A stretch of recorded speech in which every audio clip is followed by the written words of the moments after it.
বদরের মধ্যে 313 জন 1000-এর সঙ্গে জয় করে জয় হয়েছিল।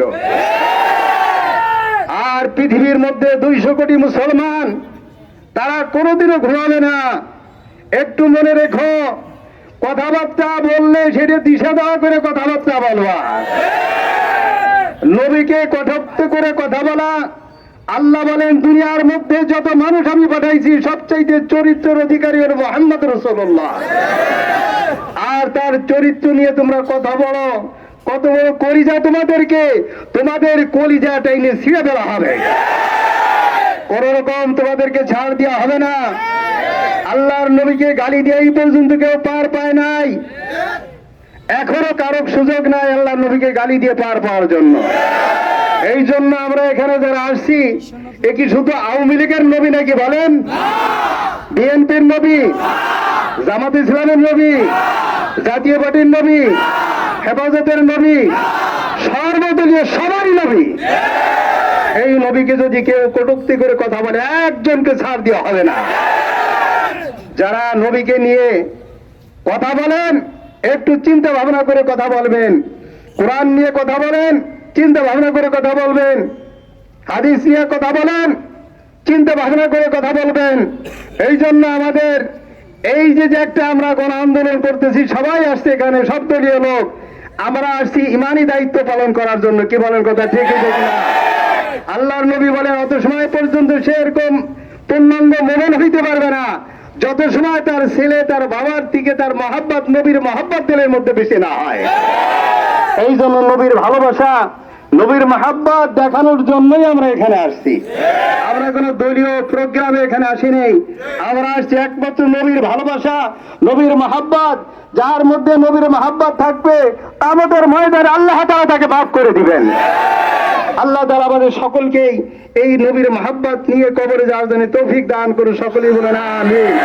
ভারতের যে কুলাঙ্গার আমার আপনার নবী মুহাম্মদ সাল্লাল্লাহু আলাইহি ওয়াসাল্লামের আরশচুম্বী মর্যাদা নিয়ে যে কথা বলেছে, আমরা তাওহীদি জনতা, সকল দলের, সকল মাসলাকের, সকল মুসলমানের একটাই দাবি, আজ বাংলার জমিন থেকে ওই কুলাঙ্গার সহ কি আমাদের প্রত্যেকটা মুহূর্তে, প্রত্যেকটা সময় আমার নবীকে নিয়ে, আল্লাহকে নিয়ে, কোরআনকে নিয়ে যে কেউ যদি ব্যঙ্গ করে, খারাপ মন্তব্য করে, কথা বলে, আমরা তার সর্বোচ্চ শাস্তি চাই।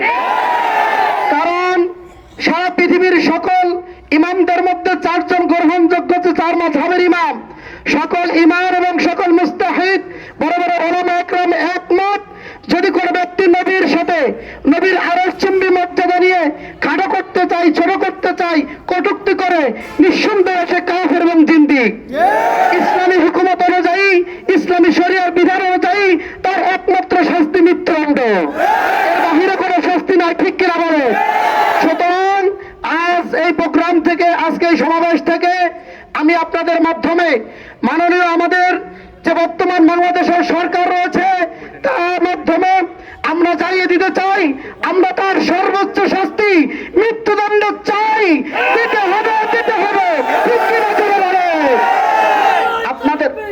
আপনাদের খেদমতে আর একটা কথা বলি, আমি যেটা দেখতে পাচ্ছি, ওদের একটা মাস্টার মাইন্ড, মাস্টার প্ল্যান হচ্ছে যে মাঝে মাঝেই মুসলমানদেরকে উগ্রবাদী প্রমাণ করার জন্য, জাতিসংঘ যাতে এটা দেখতে পায়, এটার জন্যই তারা মাঝে মাঝেই ইব্রাহিম আলাইহিস সালাম নিয়ে কটূক্তি করে।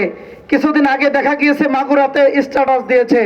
এরকম মাঝে মাঝেই ওরা বিভিন্ন নবী রাসূল নিয়ে, আমাদের নবী নিয়ে, আল্লাহকে নিয়ে, কোরআন নিয়ে মাঝে মাঝে একটু করে উস্কানি দেয়।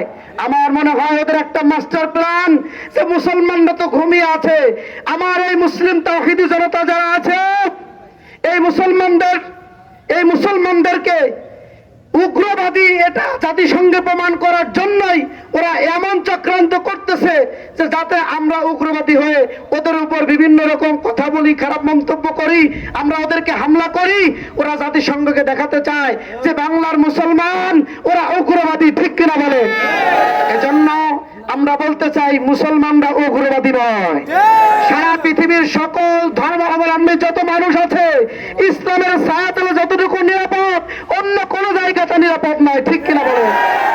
এজন্য আজকে এখান থেকে আমরা শান্তির মাধ্যমে আমরা সুন্দর সুশৃঙ্খল ভাবে আমরা মাননীয় আমাদের যে প্রধান উপদেষ্টা আছে বাংলাদেশের, তার মাধ্যমে আমি আজকে প্রত্যেকের সাথে নিয়ে আমি চাই যে বাংলাদেশ থেকে একটা চিঠি আকারে, বাংলাদেশ থেকে লিখিত আকারে একটা অভিযোগ যেন বিশ্ব মানচিত্রে যায়, এই দাবি আমি প্রত্যেকের পক্ষ থেকে করছি। আল্লাহ তাআলা আমাদের কবুল ও মঞ্জুর করুন। আল্লাহ রাসূল বলেন, মুসলমান হলো সে যার পা থেকে নিয়ে শুরু করে মাথা পর্যন্ত প্রত্যেকটা আপাদমস্তক দিয়ে মানুষের খেদমত করবে। কিন্তু একটা জিনিস এর মধ্যে আছে, সেটা হলো কাটা। খেজুর গাছের মধ্যে একটা জিনিস আছে, কি? কাটা। মুসলমানের মধ্যে একটা জিনিস থাকবে, কাটা। আজকে যেই মুসলমানের কানে আওয়াজ গেছে কাটা আছে, সে বসে থাকতে পারে না, এখানে আসছে। যখন মুসলমানের কোরআনের উপর, যখন মুসলমানের রাসূলের উপর, যখন মুসলমানের ঈমানের উপর কাফের নাস্তিক বেঈমানদের হামলা হবে, মুসলমান তখন কাটার ভূমিকা অবলম্বন করে ময়দানে নামবে, জীবন দেবে, সরাসরি জান্নাতে যাবে, ফিরে যাবে, গাজী হবে।